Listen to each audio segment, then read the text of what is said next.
ആവർത്തന പുസ്തകം 10-ാം അധ്യായം. അക്കാലത്ത് യഹോവ എന്നോട്, നീ മുമ്പിലത്തേവ പോലെ 2 കൽപ്പലക വെട്ടിയെടുത്ത് എൻ്റെ അടുക്കൽ പർവ്വതത്തിൽ കയറി വരിക.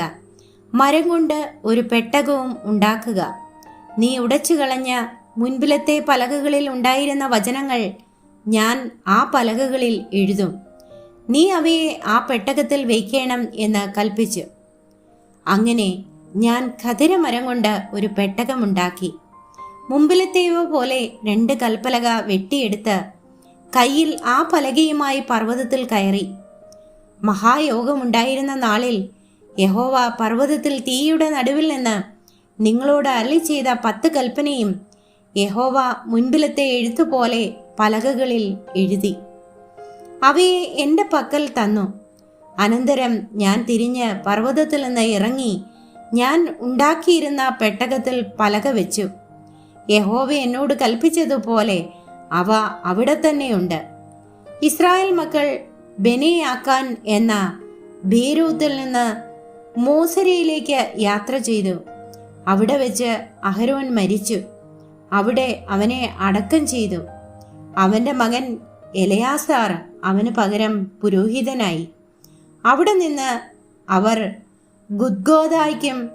ഗുദ്ഗോദായിൽ നിന്ന് നീരൊഴുക്കുള്ള ദേശമായ യോത്ബത്തായ്ക്കും യാത്ര ചെയ്തു. അക്കാലത്ത് യഹോവ ലേവി ഗോത്രത്തെ യഹോവയുടെ നിയമപ്പെട്ടകം ചുമപ്പാനും ഇന്നുവരെ നടന്നു വരുന്നത് പോലെ യഹോവയുടെ സന്നിധിയിൽ നിന്ന് ശുശ്രൂഷ ചെയ്യുവാനും അവന്റെ നാമത്തിൽ അനുഗ്രഹിപ്പാനും വേർതിരിച്ചു. അതുകൊണ്ട് ലേവിക്ക് അവന്റെ സഹോദരന്മാരോടുകൂടെ ഓഹരിയും അവകാശവുമില്ല.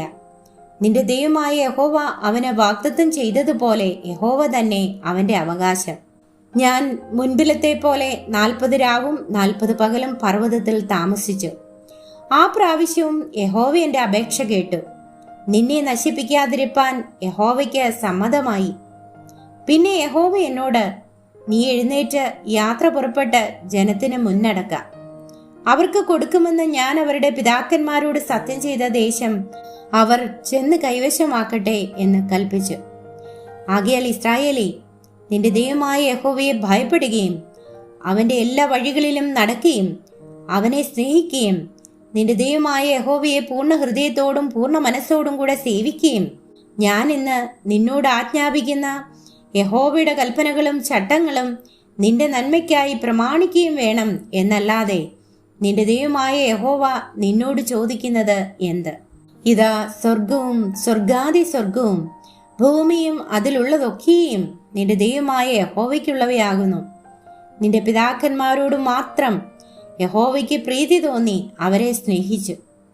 അവരുടെ ശേഷം അവരുടെ സന്തതിയായ നിങ്ങളെ ഇന്നുള്ളതുപോലെ അവൻ സകല ജാതികളിലും വെച്ച് തെരഞ്ഞെടുത്തു. ആകയാൽ നിങ്ങൾ നിങ്ങളുടെ ഹൃദയത്തിന്റെ അഗ്രചർമ്മം പരിച്ഛേദന ചെയ്യുവൻ. ഇനിമേൽ ദുശാഠ്യമുള്ളവരാകരുത്. നിങ്ങളുടെ ദൈവമായ യഹോവ ദൈവാദി ദൈവവും കർത്താദി കർത്താവുമായി വല്ലഭനും ഭയങ്കരനുമായ മഹാദൈവമല്ലോ. അവൻ മുഖം നോക്കുന്നില്ല, പ്രതിഫലം വാങ്ങുന്നതുമില്ല. അവൻ അനാഥർക്കും വിധവമാർക്കും ന്യായം നടത്തിക്കൊടുക്കുന്നു. പരദേശിയെ സ്നേഹിച്ച് അവന് അന്നവും വസ്ത്രവും നൽകുന്നു. ആകയാൽ നിങ്ങൾ പരദേശിയെ സ്നേഹിപ്പിൻ. നിങ്ങളും മിസ്രയീം ദേശത്ത് പരദേശികളായിരുന്നുവല്ലോ.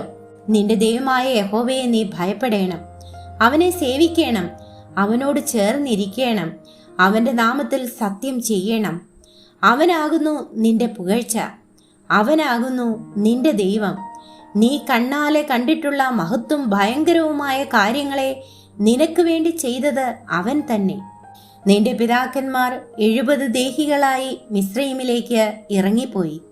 ഇപ്പോഴോ നിന്റെ ദൈവമായ യഹോവ നിന്നെ പെരുക്കി ആകാശത്തിലെ നക്ഷത്രങ്ങളെ പോലെ ആക്കിയിരിക്കുന്നു.